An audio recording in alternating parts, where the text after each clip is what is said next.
لو انت جاي لندن ففي حاجات كتيره ممكن تعملها في لندن، في حاجات كتير ببلاش.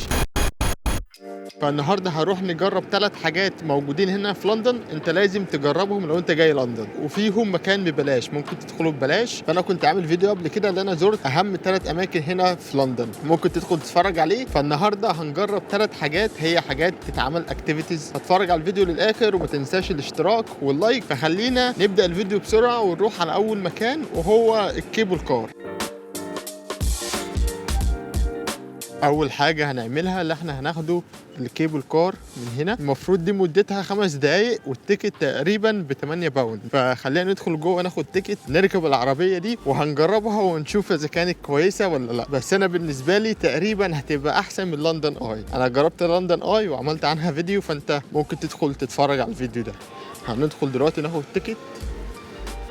هلو 2 tickets one way.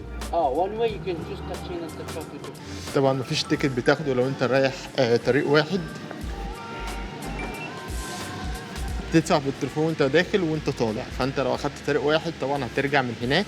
انا دخلت من هنا وهخرج من الناحيه الثانيه في المكان اللي انا هنزل فيه، فده كده طريق واحد. فالتيكت ب 6 باوند مش ب 8 باوند، هي كده ارخص. ودي حاجه كويسه لو هتقارنها بلندن اي. لندن اي التيكت بتاعتها حوالي 30 باوند تقريبا، الصراحه مش فاكر يا 30 يا 1000. فانا هسيب لكم السعر بتاع لندن اي برضو. مفيش حد هنا موجود معاك، فانت ممكن تاخد عربيه لوحدك. فاحنا هندخل في دي يا بسم الله.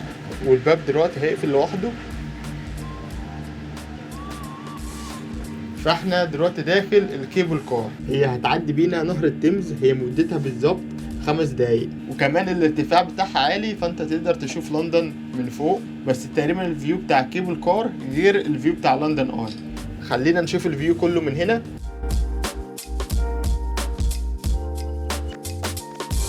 هي المشكلة في حاجة واحدة، ان المنظر ده برضو مش حلو، ان انت معدي على تراب ورملة وبتاع، انت داخل مجيرة. هي برضو الحاجة اللي مش عجباني اللي هو نهر التيمز ده، هو الصراحة تحسه ترعة. يمكن الترعة عندنا انضف، فالمية بتاعته مش حلوة. هي الموضوع ده حلو الصراحة، جميل. هي ب6 باوند فهي رخيصة جدا مقارنة بلندن اي، لان لندن اي تقريبا ب 30 باوند، ده اللي انا فاكره. بس حلاوة لندن اي في حاجة واحدة، هي ان انت شايف السيتي سنتر كله. هنا انت بتعدي على نهر التيمز. نهر التيمز حلو مش وحش، بس المية شكلها مش حلو، انا ما بحبهاش اصلا. برضو في لندن اي هتشوف نهر التيمز، بس في مطار وفي الرملة دي والكلام ده كله والتعديلات اللي هم بيعملوها، فمش مخليه المنظر جميل قوي. فانت برضو مش بتستمتع بالمنظر زي لندن اي. بس هي لندن اي غاليه جدا، فبرضو هيفتح لوحده، المفروض ان احنا ننط منه على طول. يلا بينا. بس برضو انصحك انك تيجي تجرب الموضوع ده. الموضوع ده حلو برضو مش وحش انك تيجي تركبها، هي اصلا رخيصه جدا. احنا كده دفعنا وطلعنا من اول مكان جنيه. دلوقتي احنا لازم نروح لسكاي جاردن، او مبنى اسمه ووكي توكي زي ما هم بيقولوا عليه هنا. المكان ده ببلاش تماما، بس المكان ده جميل جدا. انا جيته مره ودي المره التانية ليا اللي انا هروح لسكاي جاردن. فخلينا نروح نشوف المكان هناك.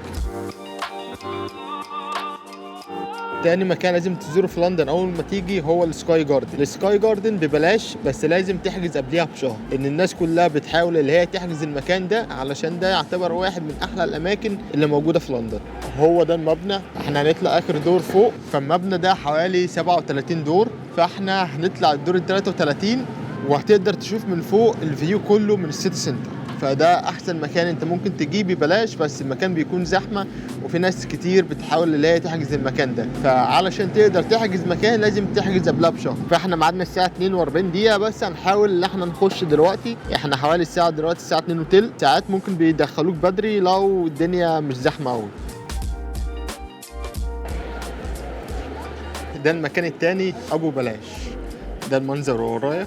تعالوا اوريكم منظر بقى من الازاز ده.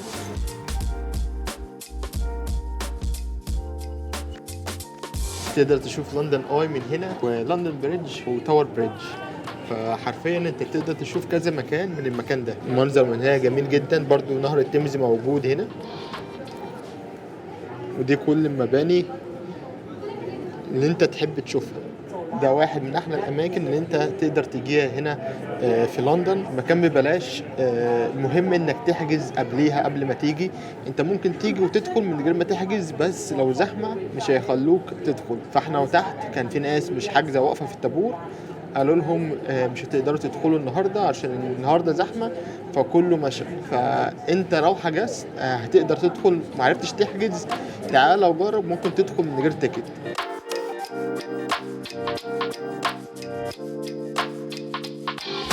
انت ليك ان انت تقعد هنا ساعة واحدة بس، ممكن تقعد اكتر، بس هما ممكن يشيكوا على التيكت بتاعك وينزلوك بعد ساعة. فاحنا هنشوف الموضوع ده، هنحاول نقعد ساعة او اكتر هنا وبعد كده نمشي. وده المكان من جوه السكاي جاردن. اسمها سكاي جاردن علشان هنا في زارعين هنا، ده زرع حقيقي مش صناعي، وبرده في مناظر حلوة وانت طالع على السلم. احنا كنا هناك واحنا دلوقتي طالعين فوق. فلو انت كنت بتفكر انك تركب لندن اي، المكان ده يخليك ما تركبش لندن اي ولا تروح ناحيتها، لانك انت حرفيا هنا بتشوف كل حاجة هتشوفها في لندن اي.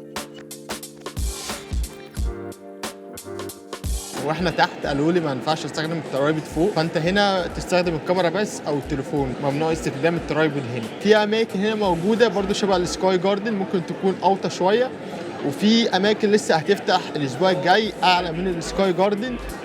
هتفتح انك تقدر تروح تدخل هناك، تحجز وتدخل المكان ده علشان تشوف الفيو من لندن. فصراحة الفيو جامد جدا، جامد يعني. دي احلى حاجة انت ممكن تعملها في سفرية لندن. فاحنا كده فاضل لنا حاجة واحدة لازم نعملها في لندن النهاردة ويكون كده يومنا خلاص. بس الحاجات اللي هتعملها في لندن مش هتخلص، لان لندن فيها حاجات كتيرة جدا. انا كل مدى هاجي اجرب شوية حاجات او اعمل شوية حاجات هنا في لندن، وبرضه هعمل لكم فيديوهات عنها علشان تعرفوها، ولما تيجوا لندن ان شاء الله تيجوا تجربوا الحاجات دي. احنا طلعنا من سكاي جاردن دلوقتي ورايحين دلوقتي ناخد مركب صغير علشان نتمشى بينا في نهر التيمز ونشوف تاور بريدج ولندن بريدج ولندن اي وساند بيج بن واحنا في المركب. انا حاسس ان المركب دي هتبقى واحده من الحاجات الجميله جدا اللي انت ممكن تعملها في لندن. برضو السكاي جاردن دي هتبقى حلوه لو انت حجزت تيكت في غروب الشمس، دي هتبقى جميله جدا والمنظر هيبقى حلو. وكمان لما تطلع تصور بره في الحته اللي انت ممكن تقف فيها بره، المنظر هيبقى جميل قوي. بس احنا كنا عايزين نحجز في الوقت ده، بس لان الوقت ده محجوز تماما. احنا دلوقتي واقفين في الطابور علشان ناخد المركب. انت مش لازم تحجز لها او تقريبا ما فيش حجز، انت عادي بتدفع بالتليفون بتاعك زي ما دفعت في اول حاجه ركبتها اللي هي كيبل كار. اخيرا بعد وقوف 10 دقايق احنا داخلين دلوقتي. انت بتدفع لما تدخل جوه في مكنه بتحط الكارت بتاعك عليها، وانت وخارج من المكان التاني اللي انت هتنزل منه بتحط برضو الكارت بتاعك عليها، وبكده بتكون انت دفعت حق الرحله. فانت مش محتاج توجع دماغك بالتيكت او تحجزه قبلها. في اماكن لو حجزته اونلاين بيبقى ارخص كتير، وفي اماكن مش بتفرق لو حجزتها اونلاين او حجزتها من المكان ذات نفسه.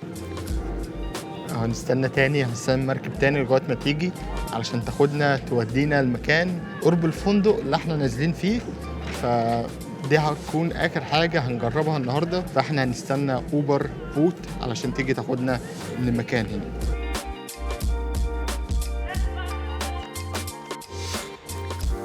اخيرا، يا نهار اسود، ساعه مستنيين المركب علشان تيجي. فالمنظر الصراحه من هنا حلو. فانا هسيبكم دلوقتي مع المشاهد الجميله اللي انت هتشوفوها من المركب.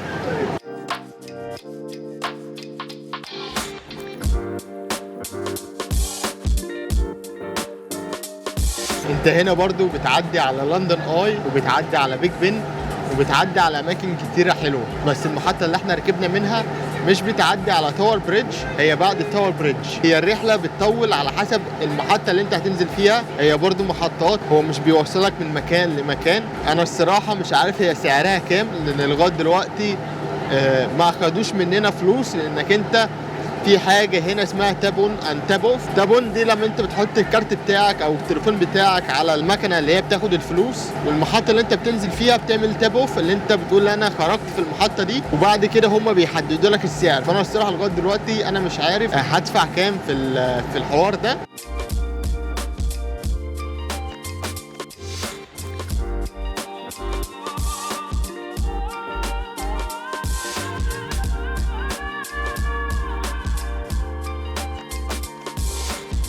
احنا لسه طالعين دلوقتي من المركب او اللي هو اوبر بوت.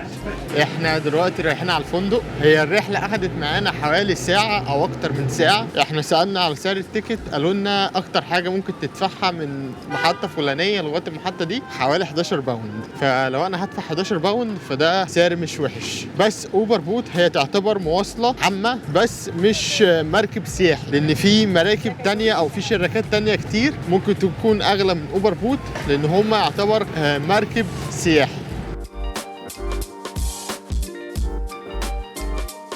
احنا يومنا كده انتهى. الاماكن كلها اللي احنا رحناها كانت الصراحه اماكن جميله جدا، فلو عايزني اقولهم لك بالترتيب فهي الاوبر بوت جميله وهتستمتع بيها جدا، وهي كمان مش غاليه. بعديها السكاي جاردن، واخر حاجه اختم بيها هي التلفريك. انا ما اعرفش اذا كان في اماكن تانية التلفريك دي موجوده في لندن ولا لا، بس المكان اللي انا ركبت منه التلفريك ما كانش افضل مكان، بس هي حاجه الصراحه كويسه جدا ومش غاليه. لو في اماكن تانية هسيبها لكم برده في الديسكريبشن لو انت حابب ان انت تاخد لك بصه في الديسكريبشن. وكده اليوم بتاعنا خلص، وان شاء الله اشوفكم في فيديو جديد. فما تنساش تعمل لايك وتشترك في القناه وتتابعنا على الانستجرام، وان شاء الله اشوفكم الفيديو الجاي. السلام عليكم.